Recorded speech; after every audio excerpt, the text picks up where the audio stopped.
हाल ही में मैं एक दुकान पे गई थी कुछ कपड़े खरीदने, और वहाँ पे मैंने देखा कि एक वर्कर आराम से बैठ के रील्स और शॉर्ट्स देख रहा है। और क्योंकि मैं वहाँ खड़ी हुई थी तो मैंने ऑब्ज़र्व किया, वो रील और शॉर्ट्स में ये देख रहा था कि किस तरह से मन लगा के अपना काम करना चाहिए, किस तरीके से हर तरीके की डिस्ट्रैक्शन को हटा के फोकस से अपने काम को अगर आप करते हैं तो आप सक्सेसफुल बन जाते हैं। लेकिन वो खुद रील्स और शॉर्ट्स देख रहा था अपने फ़ोन में, और जो काम उसे करना चाहिए, यानी कि जिस भी चीज़ को वो बेच रहा है, जिस भी चीज़ के बारे में बात कर रहा है, उसे ढंग से दिखाने का उसके पास टाइम नहीं था।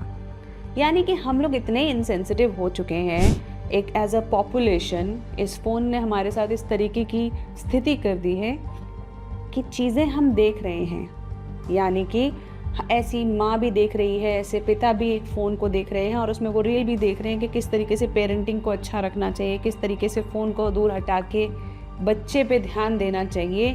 और ये रील देखते देखते उनका बच्चा अगर उनसे कुछ कह रहा है वो उसे सुन नहीं पा रहे हैं, वो रील देख रहे हैं। यानी कि वो रील ये भी देख रहे हैं कि किस तरीके से खुश रहना चाहिए, लेकिन उनके चेहरे पे कोई खुशी नहीं है।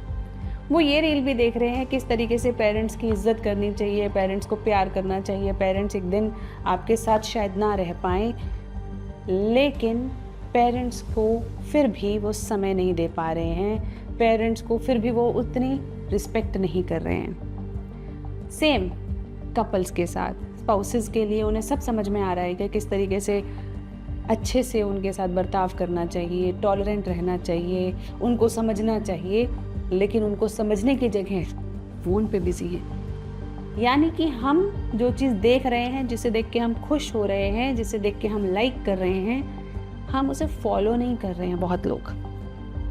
और ये एक डाइकोटॉमी है, ये पर्सनालिटीज़ को स्प्लिट कर देता है कि एक ऐसा इंसान जो देशभक्ति की रील तो देख रहा है, इमोशनल भी हो रहा है शायद थोड़ा सा, लेकिन वहीं के वहीं पे वो चिप्स का पैकेट खा के वहीं फेंक रहा है, या वो सिविक सेंस को फॉलो नहीं कर रहा है, या वो खुद देश की बुराई अभी अभी कर आया है, लेकिन जैसे ही वो रील्स में किसी देशभक्ति वाली बात को देखता है तो वो 2 मिनट के लिए इमोशनल होता है, फिर भूल जाता है, फिर वही करने लगता है जो वो कर रहा होता है। हमारे व्यवहार में और हमारे सोच में जो ये अंतर है, ये धीरे धीरे हमें एक परेशान व्यक्तित्व बना रहा है, क्योंकि आप सोच कुछ रहे हो, होना कुछ और चाहते हो, करना कुछ और चाहते हो, लेकिन कर कुछ और रहे हो। अब ये जो डाइकोटॉमी है, ये हमारे लिए पर्सनालिटी इशू बनता जा रहा है, साइकोलॉजिकल इशू बनता जा रहा है।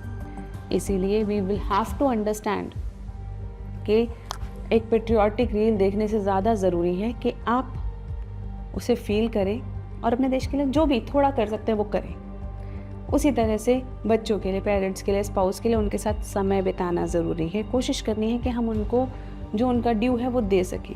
उसी तरह अपने काम के प्रति आपकी लगनशीलता, आपका फोकस, आपकी ईमानदारी, ये सारी चीज़ें सिर्फ रील्स पे नहीं देखनी है, उन्हें एक्चुअल लाइफ में करना है। क्योंकि जब आप एक्चुअल लाइफ में करते हैं, उनके रिजल्ट सिर्फ तभी मिलते हैं। रील्स में देखने से कोई रिजल्ट नहीं मिलेगा।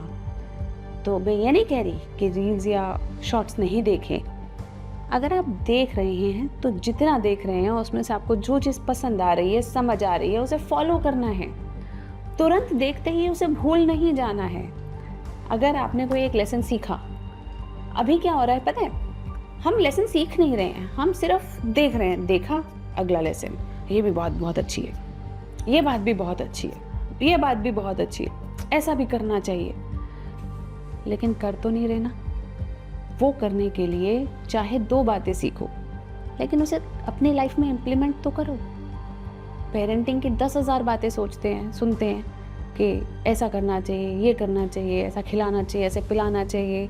अपने लिए हम कितनी सारी चीज़ें देखते हैं आजकल इंटरनेट पे, ये खाना खाना चाहिए, ऐसे एक्सरसाइज करनी चाहिए, लगे पड़े 2-2 घंटे से रेसिपियाँ देख रहे हैं, 2-2 घंटे से एक्सरसाइज देख रहे हैं क्या करनी चाहिए, अपने सिम्टम्स सर्च कर रहे हैं, लेकिन उठ के वॉक के लिए नहीं जा रहे हैं, सही समय पे सो नहीं रहे।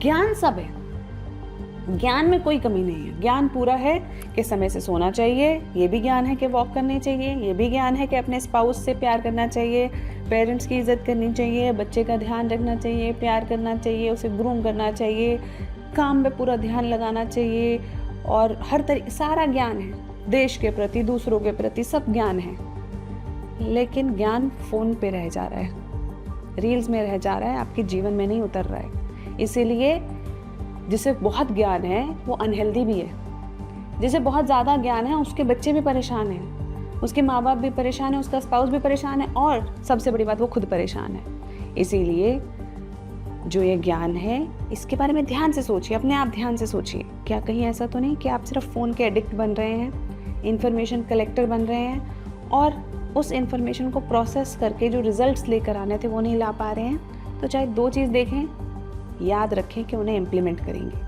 जब तक वो इम्प्लीमेंट नहीं हो जाएंगी, नई रील शॉर्ट्स नहीं देखेंगे, पहले उसे अपने जीवन में उतारेंगे।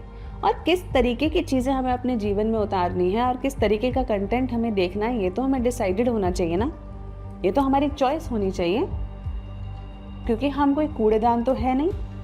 कूड़ेदान अगर आप हैं तो बताइए कि कुछ भी आ रहा है, किसी भी तरीके का किसी भी तरीके का कंटेंट आ रहा है, अच्छा बुरा, गालियाँ, वल्गैरिटी, गंदी बात जो भी आ रही है, सब देखे जा रहे हैं, सब कभी इस तरीके से स्वाइप। आपको अपने एल्गोरिदम को ट्रेन करना पड़ता है कि सही कंटेंट दिखाए, नहीं तो कचरा भर भर के आपका दिमाग और आपकी लाइफ दोनों ख़राब कर देगा ये कंटेंट का जो सुनामी है इस वक्त हमारे देश में, दुनिया में। सही कंटेंट देखिए और उसे सही मात्रा में देखिए, बहुत ज़्यादा मात्रा में नहीं, और उसे अपने जीवन में उतारिए ताकि आपका जीवन सही हो सके। बड़ी मुश्किल से मिलता है ये इंसान का जीवन, ह्यूमन लाइफ, उसका सही इस्तेमाल करना बहुत ज़रूरी है। कहीं ऐसा ना हो कि टेक्नोलॉजी और फ़ोन और एल्गोरिदम्स के चक्कर में बाकी सबके कंजम्पशन के एक मटेरियल बन के रह जाएं, आप एक नंबर बन के रह जाएं। तो आपके लिए जो सही हो वो कंटेंट देखिए, कम देखिए, अप्लाई कीजिए। Thank you so much.